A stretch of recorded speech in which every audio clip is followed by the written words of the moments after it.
Hello everyone, welcome back to our channel. ఈ వీడియోలో భగీరథుడు గంగాదేవిని భూమి మీదకి ఎలా తీసుకువచ్చాడో తెలుసుకుందాం. అంతకన్నా ముందు నా వీడియోస్ని ఎవరైతే మిస్ అయ్యారో వాళ్ళకి అర్థం కావడానికి ఇంతకు ముందు జరిగిన విషయాన్ని చిన్నగా చెప్తాను, వినండి. రాముడి వంశానికి చెందిన సగరు మహారాజు, అంటే ఇక్ష్వాకు వంశానికి చెందినవాడు. ఈ సగరుడికి 2 భార్యలు. వీళ్ళిద్దరికీ భృగు మహర్షి యొక్క వరం కారణంగా మొదటి భార్యకి చెడుబుద్ధి కలిగిన అసుమంజుడు అనే కుమారుడు జన్మిస్తాడు. ఇంకా రెండవ భార్యకి బలవంతులైన 60,000 మంది కుమారులు జన్మిస్తారు. ఇంకా మొదటి భార్య కుమారుడు చెడుబుద్ధి కలవాడు కాబట్టి సగరుడు రాజ్యం నుంచి వెలివేస్తాడు. ఈ అసమంజుడికి హంసమంతుడు అనే కుమారుడు జన్మిస్తాడు. ఈ హంసమంతుడే సగరుడికి సేవలు చేసుకుంటూ ఉంటాడు. ఈ సగరుడి యొక్క రెండవ భార్యకి పుట్టిన 60,000 మంది కుమారులు కూడా రసాతల లోకంలో కపిల మహర్షి యొక్క హుంకారం వల్ల భస్మమైపోతారు. వీళ్ళందరూ కూడా ఎందుకు భస్మమయ్యారు అనే విషయం గురించి నేను ఇంతకు ముందు వీడియోలో క్లియర్గా ఎక్స్ప్లెయిన్ చేశాను. ఎవరైనా మిస్ అయితే నేను డిస్క్రిప్షన్లో కూడా లింక్ పెడతాను, మిస్ అవ్వకుండా వెళ్ళి చూడండి. ఇంకా ఈ అంశమంతుడు తన పినతండ్రులని వెతుక్కుంటూ రసాతల లోకానికి వెళ్ళినప్పుడు అక్కడ గరుత్మంతుడు ప్రత్యక్షమయ్యి, నీ పినతండ్రుల యొక్క భస్మాన్ని గంగాజలాల్లో కలపడం ద్వారా వాళ్ళు స్వర్గప్రాప్తిని పొందుతారు అని చెప్తాడు. ఇదే విషయాన్ని హంసమంతుడు సగరుడికి చెప్తాడు. ఇంకా సగరుడికి గంగాదేవిని భూమి మీదకి ఎలా తీసుకురావాలో ఆలోచన తెలియక 30,000 సంవత్సరాలు అయోధ్య నగరాన్ని పరిపాలించి స్వర్గస్థుడవుతాడు. ఇక్కడ వరకు కూడా మనం పోయిన వీడియోలో మాట్లాడుకున్నాం. ఇంకా ఇప్పుడు హంసమంతుడి యొక్క తరం నుండి భగీరథుడి యొక్క తరం వరకు గంగాజలాన్ని భూమి మీదకి ఎలా తీసుకొచ్చారో తెలుసుకుందాం. ఈ సగరు మహారాజు యొక్క మనవుడైన హంసమంతుడు ఆ పవిత్రమైన గంగాజలాన్ని భూమి మీదకి తీసుకురావడానికి దాదాపు 32,000 సంవత్సరాలు ఆ బ్రహ్మకి కఠోరమైన తపస్సు చేస్తాడు. అయినా కూడా బ్రహ్మ ప్రసన్నం కాకపోవడంతో అలా తపస్సు చేస్తూనే స్వర్గాన్ని పొందుతాడు. దాని తర్వాత హంసమంతుడికి పుట్టిన కుమారుడైన దిలీపుడు కొన్ని వేల యజ్ఞాలని కృతువులని చేస్తాడు. అయినా కూడా గంగాదేవిని భూమి మీదకి తీసుకురాలేకపోతాడు. ఆ విధంగా దిలీపుడు కూడా 30,000 సంవత్సరాలు రాజ్య పరిపాలన చేసి స్వర్గస్థుడవుతాడు. ఇంకా ఈ దిలీపుడికి పుట్టిన కుమారుడే భగీరథుడు. ఇంకా ఈ భగీరథుడు తన పినతండ్రుల యొక్క భస్మాన్ని ఎట్టి పరిస్థితిలోనైనా ఆ గంగాజలంలో కలపాలి అని సంకల్పించుకుని హిమాలయ పర్వతానికి దగ్గరలో ఉన్న గోకర్ణ పర్వతం పైన బ్రహ్మదేవుడికి కఠోరమైన తపస్సు చేస్తాడు. అలా కొన్ని వేల సంవత్సరాలు గడిచిపోతాయి.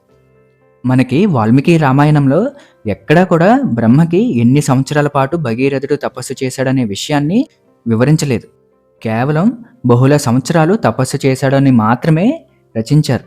ఇక్కడ బహుళ సంవత్సరాలు అంటే కొన్ని వేల సంవత్సరాలు అన్నమాట, దానికి లెక్కలేదు.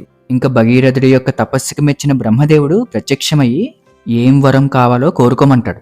అప్పుడు ఈ భగీరథుడు తన ముత్తాతల యొక్క భస్మాన్ని ఆ గంగా జలాలలో కలపడానికి ఆ గంగాదేవిని భూమి మీదకి తీసుకురమ్మంటాడు.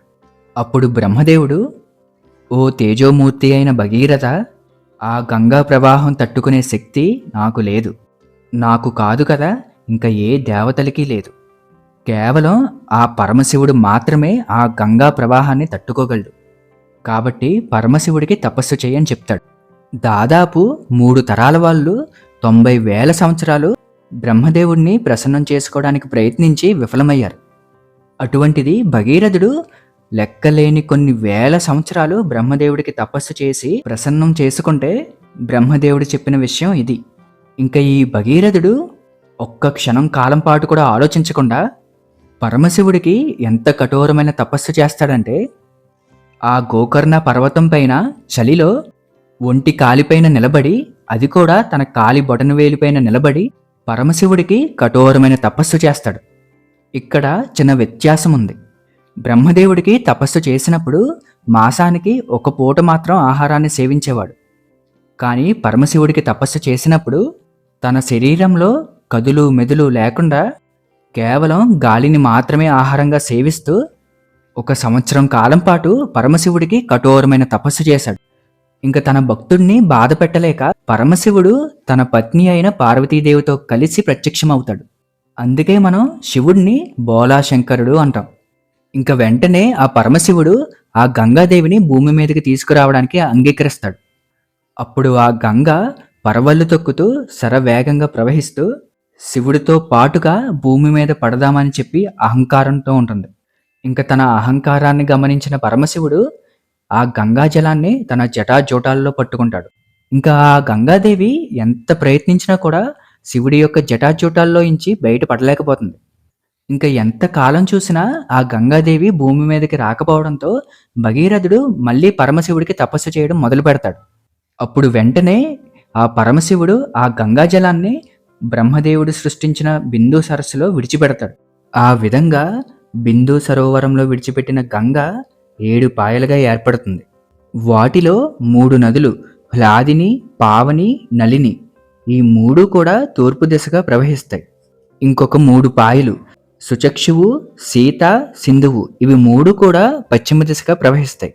ఇంకా ఒక్క పాయ మాత్రం భగీరథుడి యొక్క రథం వెనకాలే ప్రవహిస్తుంది. అందుకే దాన్ని మనం భగీరథి అని పిలుస్తాం. ఆ విధంగా రసాతల లోకం వరకు చేరుకున్న గంగానది భగీరథుడి యొక్క ముత్తాతలైన 60,000 మంది భస్మాన్ని కూడా తనలో కలుపుకుంటుంది. ఇంకా దానితో ఆ 60,000 మంది కూడా స్వర్గాన్ని పొందుతారు. ఈ విధంగా ఆ భగీరథుడు ఆ పవిత్రమైన గంగా జలాన్ని భూమి మీదకి తీసుకువస్తాడు. అటువంటి పవిత్రమైన గంగా జలాన్ని ఈ కాలంలో మనం మన కళ్ళ ద్వారా చూడగలుగుతున్నాము అంటే ఎంత అదృష్టమో మీరే ఆలోచించండి. ఈ వీడియో మీకు నచ్చిందనే అనుకుంటున్నా. నా వీడియోస్ ద్వారా ఏదైనా ఒక కొత్త విషయాన్ని మీరు నేర్చుకుంటున్నారు అని భావిస్తే మన ఛానల్ని తప్పకుండా సబ్స్క్రైబ్ చేయండి. ఇంకా తర్వాత వీడియోలో మనం విశాల నగరం గురించి అలానే క్షీరసాగర మదనం గురించి కూడా తెలుసుకుందాం. కేవలం బాలకాండలోనే మనం ఎన్నో విషయాలని తెలుసుకుంటాం. అటువంటి విషయాలని మనం మిస్ అవ్వకూడదు అనుకుంటే మన ఛానల్ని సబ్స్క్రైబ్ చేయండి. ఓం నమః శివాయ.